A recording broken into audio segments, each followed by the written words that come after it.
তিনি যখন রোদের মাঝে খোলা আকাশের নিচে হাঁটতেন, সাহাবারা তাকিয়ে দেখতেন আমরা ভীত সন্ত্রস্ত, আমরা এই রোদের মাঝে বাইরে যেতে চাই না, যেখানে ধান দিলে খই হয়ে যাবে, চাল দিলে মুড়ি হয়ে যাবে। প্রচন্ড গরমের মাঝে তিনি হাঁটেন কেমনে? অবাক বিস্ময়ে উপরের দিকে তাকিয়ে দেখতেন নবী হেঁটে যায়, আর নবীর মাথার উপরে একটা মেঘের টুকরা ছায়া হয়ে হয়ে পাশে পাশে যায়। এবড়ো থেবড়ো পাথরগুলোর উপর দিয়ে আমার নবী যখন হাঁটতেন, পাথরের কোনা বের হওয়া পাথরে সবাই হাঁটতে ভয় পেতেন, অথচ নবী সেই এবড়ো থেবড়ো পাথরের উপর দিয়ে হেঁটে যেতেন।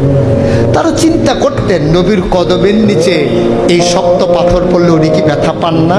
পরীক্ষা করার জন্যে পেছনে পেছনে অনেকেই দৌড়াতেন।